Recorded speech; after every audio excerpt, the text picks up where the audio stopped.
This shop in Istanbul has been a refuge for Mukarrem since she and her daughter left northwest China 5 years ago.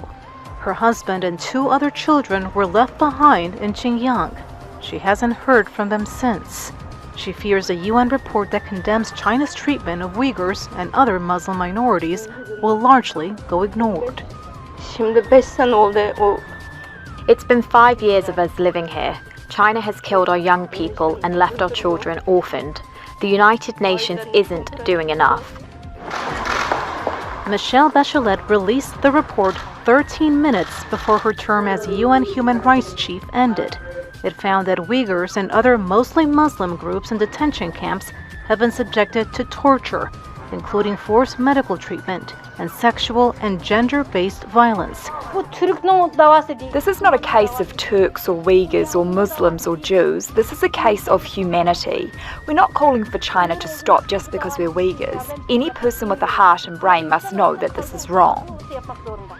China has denied any abuses. It says its policies in Xinjiang fight what it calls terrorism and provides Uyghurs with better economic opportunities.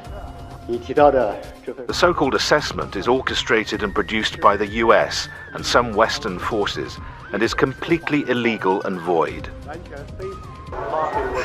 Countless stories of torture and separation are shared within the Uyghur community.